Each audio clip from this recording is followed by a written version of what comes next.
आज मेरे पास 3 बच्चे आए। आज बेचारे तीनों अंधे थे। 3 लड़के आए। कथा में है क्या? 3 बच्चे आए और तीनों अंधे थे। तो मैंने पूछा कि यदि तुम्हें दिखेगा तो क्या देखना चाहोगे? बोले गुरुजी, जिनको दिख रहा है वो हमसे ज्यादा परेशान है। हम तो बस यही प्रार्थना करते हैं कि हमें यदि कुछ दिखें तो राधा रानी दिख जाएं, श्याम सुंदर दिख जाएं। और क्या देखें, किसे देखें? जरा सोचिए, आप उनकी आंखें नहीं हैं, आपकी आंखें हैं। आप सब देख सकते हैं, वो नहीं देख सकते। तुम देख सकते हो फिर भी शिकायतें बड़ी करते हो। वो नहीं देख सकते फिर भी उनकी शिकायतें नहीं थी। आपकी आंखें हैं, आपने इतना कुछ देखा है, लेकिन आप लोग मंदिर नहीं जाते कि चलो मंदिर में बैठे भगवान को देख आवे। अरे मंदिर में कोई भगवान है, मूर्ति है। आंखें दी हैं। एक बात बताओ, शाम होती है तो शराब की दुकानों में भीड़ लग जाती है। और आजकल मंदिरों में इलेक्ट्रिक घंटा आ गया है। आरती के टाइम बटन चिटका दी जाती है, वो घंटा टन टन टन टन टन टन अपने से बजता है। मशीनरी है। क्यों? ये भैया मंदिरों में मशीन वाला घंटा क्यों बजता है? आपसे सवाल है।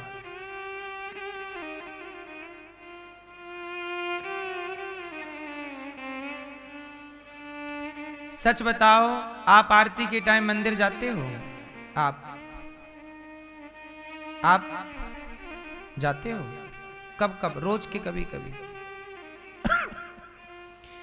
मंदिरों में इलेक्ट्रिक घंटे इसलिए लगा दिए गए क्योंकि बढ़ती आबादी में शराब की दुकान में तो भीड़ बढ़ी, पर मंदिर में घंटा बजाने वाला भी कोई नहीं। ये स्थिति है सनातन की।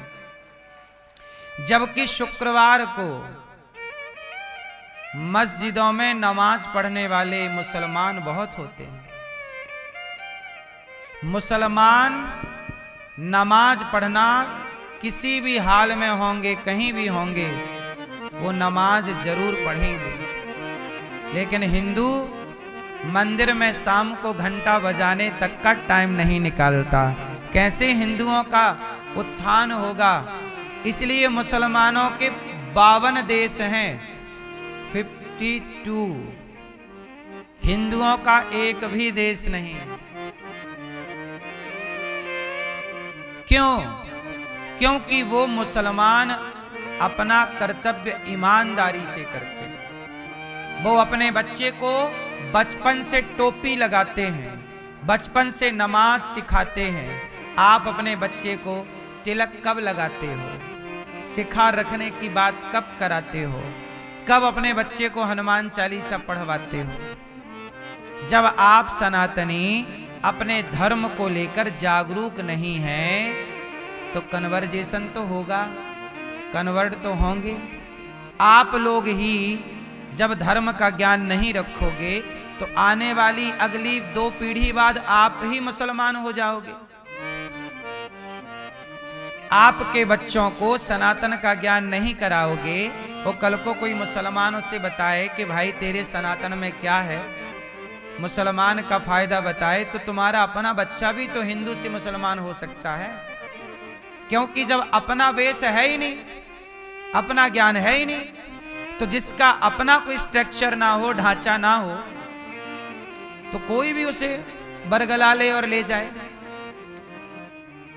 हमारे यहां राजा महाराजा मर गए, संभाजी के एक नाखून निकाल लिए चिमटी से ऐसे, चमड़ी नोच ली, चमड़ा उतार लिया, चमड़ा ऐसे चाकू तलवार से चमड़ा उतार लिया और बोला कि धर्म बदल लो, मुसलमान बन जाओ। छत्रपति शिवाजी के बेटे हैं संभाजी, टुकड़े कर दिए शरीर के, जीभ काट ली, उन्होंने धर्म नहीं छोड़ा। क्यों? उन्होंने धर्म क्यों नहीं छोड़ा? क्योंकि उन्हें धर्म का ज्ञान था। आप लोगों में से बहुत लोग तो धर्म का ज्ञान रखते नहीं, तो धर्म का ज्ञान ही नहीं है तो धर्म तो आपने छोड़ ही दिया। धर्म छोड़ दिया तो कोई भी आपको पकड़ के चार बातें समझाएगा, आप वो मान लोगे और आप वो हो जाओगे। आप क्रिश्चियन की संगति में चले गए तो आप क्रिश्चियन हो गए, मुसलमान की संगति में चले गए आप मुसलमान हो गए। आजकल आपके घर में झगड़ा है, आजकल आपके घर में चुगली है, निंदा है, आपके घर में संस्कार नहीं है, धर्म नहीं है। धर्म की आप लोग सच बताना, आप लोग अपने घर में कितनी देर राम की, कृष्ण की, धर्म की, सनातन की बात करते हो? अपने बच्चों से बताओ जरा, किस घर में कितनी देर बातें होती हैं? जब धर्म की बात ही नहीं करोगे तो धर्म को जानोगे क्या? कोई भी वर्ग लाएगा, आप चले जाओ।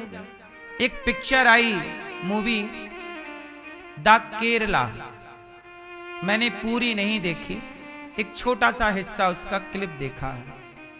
उसमें क्या था ये सच्ची घटना है। एक सुनना ध्यान से, एक लड़की थी और वो लड़की ब्राह्मण की लड़की थी।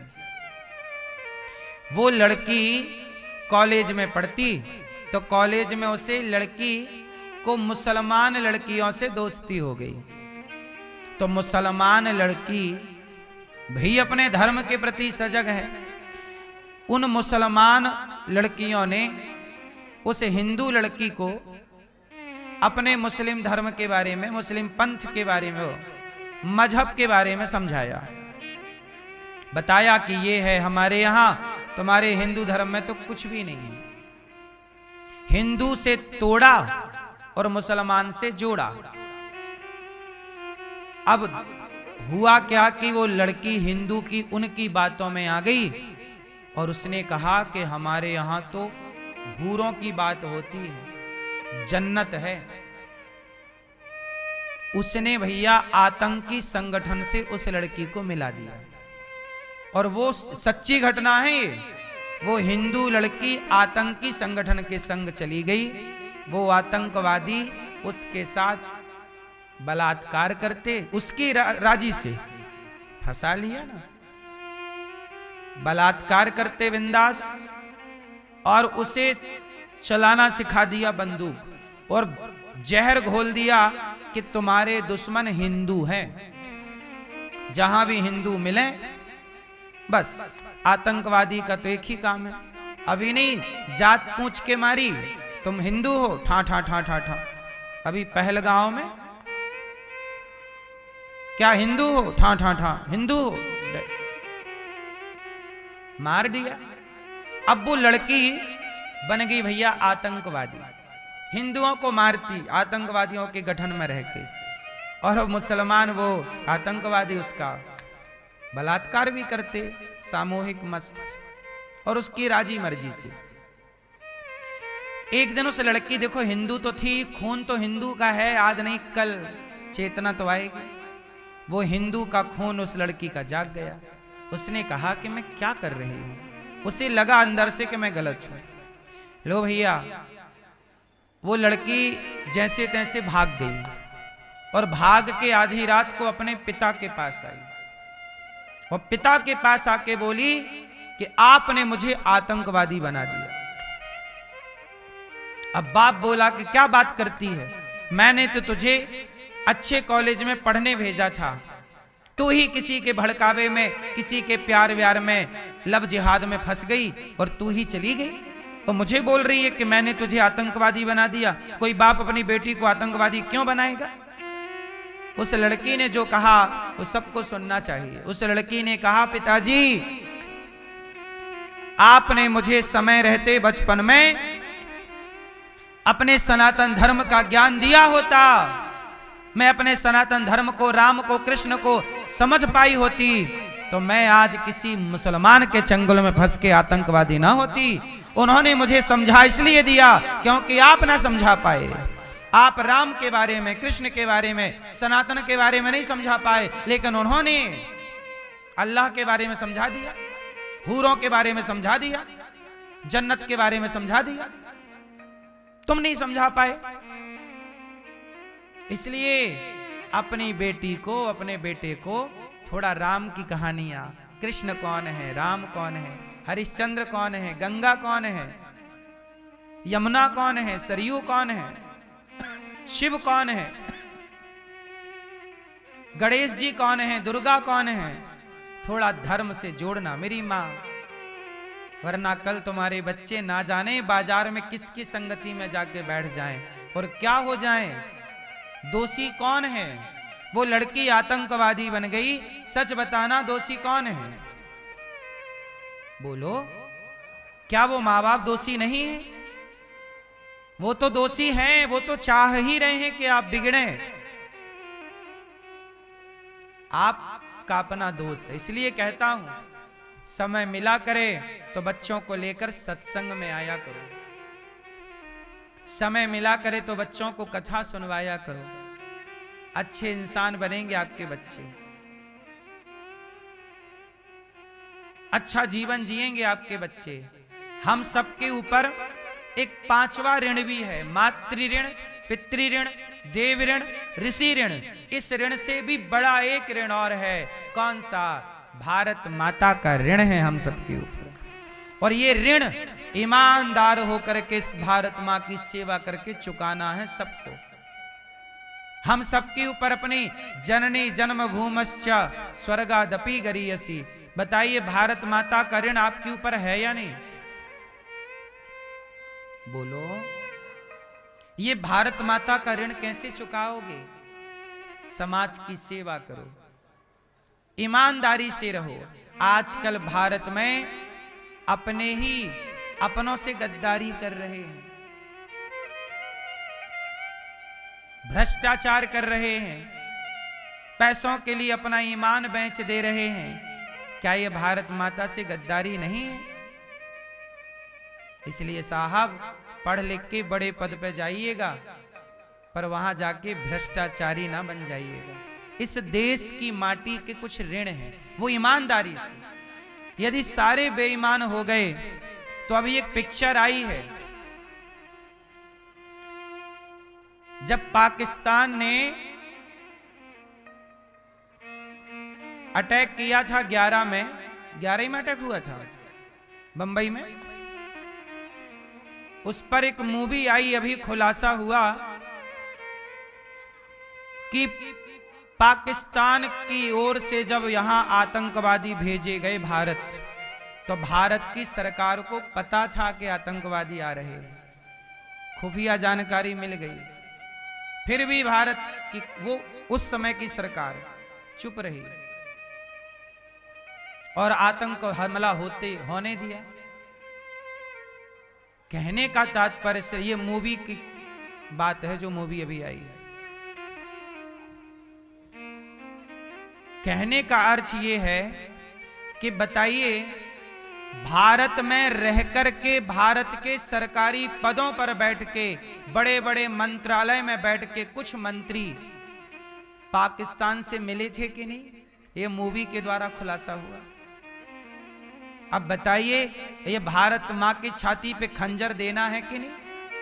अब सोचिए, जिनको आप लोगों ने भारत की रक्षा के लिए नेता बनाया है, वही नेता यदि पाकिस्तान से मिल जाए तो ये भारत माँ से गद्दारी है या नहीं? हाँ या ना? दुश्मन से खतरा नहीं होता मेरी माँ, अपने गद्दारों से खतरा ज्यादा होता है। दुश्मन से तो सीधी लड़ाई है, पर आप कैसे पहचानोगे कि अपने बीच का ये गद्दार है? पृथ्वीराज मोहम्मद गौरी से कभी नहीं हारे। पृथ्वीराज हारे हैं तो अपने घर के गद्दारों से, जयचंद से हारे हैं। इसलिए राम को वनवास भेजने वाले गैर नहीं थे, अपने घर के ही गद्दार थे। जिस अयोध्या का नमक मंथरा खाया करती थी, जिस अयोध्या की रोटी मंथरा खाया करती थी, जिस अयोध्या का पानी मंथरा पिया करती थी, उसी अयोध्या के प्रति जहर घोला के नहीं कैकेयी मां के मस्तिष्क में। बोलो, पूरा खेल किसका है? मंथरा का। मंथरा ने जहर भरा है कैकेयी मां के दिमाग में, और ये वही मंथरा है जो अयोध्या की रोटी खाती है, यहीं का खाती है और यहीं तोड़ने का।